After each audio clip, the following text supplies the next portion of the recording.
دوسری جنگ عظیم میں امریکہ اور انگلینڈ یہ ایک طرف تھے، اٹلی اور جاپان یہ ایک طرف تھے۔ جاپان کو شکست ہوئی، اٹلی اور جاپان کو شکست ہوئی، اس کے اوپر ایٹم بم گرایا گیا۔ ہیروشیما ناگاساکی جاپان کے شہر ہیں، ایٹم بم گرایا گیا، اور جناب امریکہ اور انگلینڈ یہ فاتح قرار ہوئے۔ جنگ ختم ہونے کے بعد امریکہ اور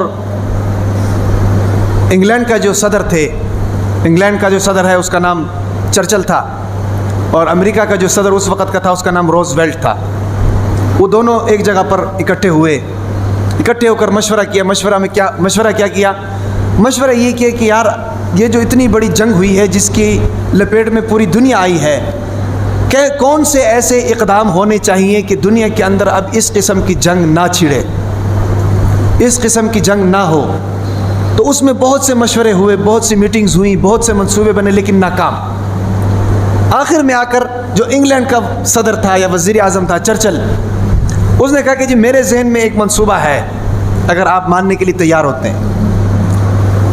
انہوں نے کہا جی بتائیں۔ انہوں نے کہا منصوبہ یہ ہے کہ اگر آپ یہ چاہتے ہیں کہ پوری دنیا کے اندر امن آ جائے، پوری دنیا کے اندر امن آ جائے، دوبارہ جنگ نہ ہو، تو اس کا سب سے بہترین حل یہ ہے کہ مسلمانوں کے دین کو پوری دنیا کے ہر کچے اور پکے مکان تک پہنچا دو۔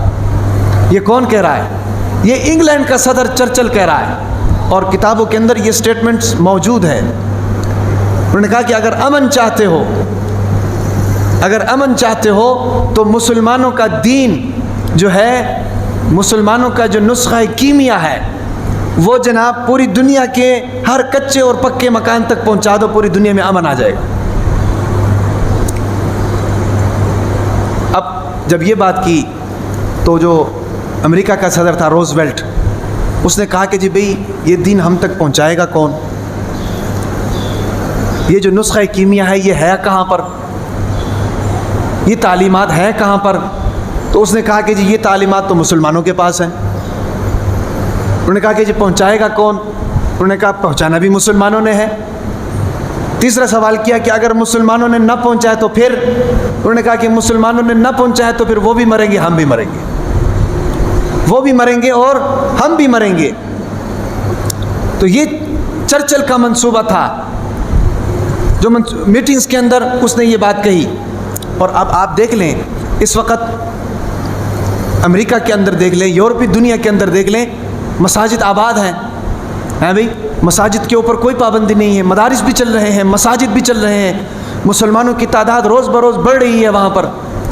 ایون کہ وہاں کے جو عبادت گاہیں ہیں عیسائیوں کی، چرچ، وہ مسلمان خرید کر مسجدوں میں تبدیل کر رہے ہیں۔ کیوں کر رہے ہیں؟ کیونکہ وہاں گورنمنٹ کی طرف سے ان کو اجازت ہے، ان کو فیسیلیٹیٹ کیا جا رہا ہے، ان کو سہولیات دی جا رہی ہیں۔ آخر کیوں اجازت ہے؟ اجازت اس لیے ہے کہ وہ لوگ بھی یہ سمجھتے ہیں کہ دنیا کے اندر اگر کوئی امن والا مذہب ہے تو وہ واحد اسلام ہے، وہ واحد اسلام ہے۔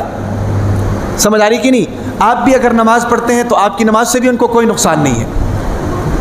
آپ اگر حج پہ جاتے ہیں تو آپ کو سبسڈی دینے کے لیے تیار ہوتے ہیں۔ رمضان آتا ہے تو وہاں پر دیکھ لیں، رمضان میں جناب چیزیں سستی ہو جاتی ہیں۔ ان چیزوں سے ان کو کوئی خطرہ نہیں ہے۔ مسلمان کے صرف ایک کام سے ان کو خطرہ ہے، مسلمان کے صرف ایک کام سے۔ وہ کیا کام ہے؟ وہ کام یہ ہے کہ مسلمان کا جو نظام ہے، اسلامی نظام جو اللہ نے دیا ہوا ہے، اس نظام سے ان کو خطرہ ہے۔ وہ کہتے ہیں کہ مسلمان نماز پڑھیں، عبادت کریں، روزے رکھیں، حج پہ جائیں، تبلیغ کریں، کوئی ہمیں مسئلہ نہیں ہے۔ مسلمان اگر ہمارے نظام کے اندر انٹرفیئر کرے گا، اپنا نظام لانے کی کوشش کرے گا، عدالتوں میں اسلام کا قانون آئے گا، پارلیمنٹ میں اسلام کا قانون آئے گا، بازاروں میں تجارتی منڈیوں میں اگر اسلام کا قانون آئے گا تو پھر یہ ہمیں برداشت نہیں۔ سمجھ آ رہی کہ نہیں؟ یہ ہمیں برداشت نہیں۔ ہم اس لیے کہتے ہیں کہ سیاست میں علماء کرام کا ہونا ضروری ہے، سیاست میں علماء کرام کا ہونا ضروری ہے۔ اور آج ساری چیزیں آپ کے سامنے ہیں، سارے حالات آپ کے سامنے ہیں۔ اللہ تعالی ہم سب کی جان، مال، عزت، آبرو اور ایمان کی حفاظت فرمائے۔ تو بات کرنے کا مقصد یہ ہے کہ یہ ہمارا فرض منصبی ہے، ہم جناب اس نسخہ کیمیا کو کافروں تک پہنچائیں۔ سمجھ آ رہی کہ نہیں؟ اتر کر ہرا سے سوئے قوم آئے اور ایک نسخہ کیمیا ساتھ لائے. حضور نبی اکرم صلی اللہ علیہ وسلم کے بارے میں شاعر نے کہا اتر کر ہرا سے سوئے قوم آئے اور ایک نسخہ کیمیا ساتھ لائے.